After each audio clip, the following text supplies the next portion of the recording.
عارفين العروسة اللي لسه جوزها قتلها دي؟ في مشكلة. أغلب الناس والتعليقات كانوا بينتقدوا الأهل، إن الأهل البنت رجعت كذا مرة خلال ال4 شهور، هي لسه عروسة يعني بقالها 4 شهور، إن هي رجعت غضبانة خلال ال4 شهور دول، وأهلها كانوا بيرجعوها تاني. عايزة أقول لكم إن ده حال أغلب الأسر المصرية، ده حال أغلب الناس. ليه؟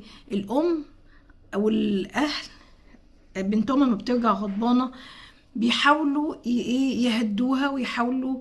مش معنى كده ان الاهل مش بيحبوا عيالهم، بس احنا في مجتمع شرقي، والمجتمع ده على طول بينتقد. يعني البنت دي لو كانت طلقت خلال ال4 شهور الاولانيين، كانوا الناس طبعا هم برضو في ريف وكده، فالناس دايما ما بترحمش. ايه طلقت بعد 4 شهور ليه؟ بنتك مالها واتطلقت ليه؟ ومش عارف. هو طبعا ده مش مبرر ان احنا نسيب عيالنا في التهلكة، ولا نسيبهم مع ناس ما بيرحموش، مع ناس ما بيفهموش. ده مش مبرر. بنتك طلقيها ان شاء الله من اول اسبوع، لو حسيتي ان جوزها مناخوليا طلقيها، ولا يفرق معاكي الناس، ولا يفرق معاكي اي حد، ولا يفرق معاكي اي مخلوق، طلقيها. ماشي. بس انا برضو في الموقف اللي زي كده ما بحبش الناس تكون قاسية شوية على الاهل، لان هم خلاص بنتهم ماتت يعني. خلاص يعني لازم نكون رحماء ببعض بس شوية. وبلاش نقعد نحمل الناس فوق طاقتها ونقول لهم انتوا السبب، انتوا السبب، انتوا سبتوا بنتكم. كان بنتكم لما جت كذا مرة غضبانة وكنتوش رجعتوها.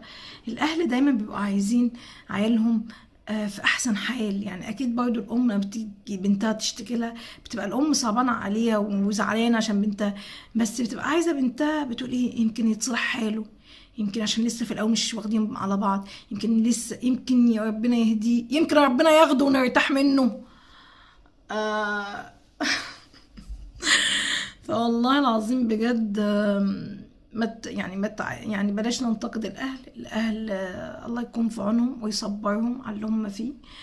وطبعا الحما الولية الحربوقة دي، اللي حسبي الله ونعم الوكيل فيها، اللي ما عرفتش تربي ابنها، الاهالي اللي ما بتعرفش تربي عيالهم. احنا بنتعامل مع ان الولد، لما الناس بتيجي تربي الولد والبنت، بتربي ان الولد متاح ان هو ليه كل شيء، ان الولد المفروض يعمل ما بداله. حتى الولد لما بيجي يتعامل مع اخته بيتعامل معاها كانها خدامه عنده. وده على فكره السلوكيات اللي الاهالي لما تيجي تربي ولد وبنت، تلاقي الولد عندها مش متربي، لان هي اصلا مربيه ان هو يكون شخص استغلالي، بيستغل الانثى.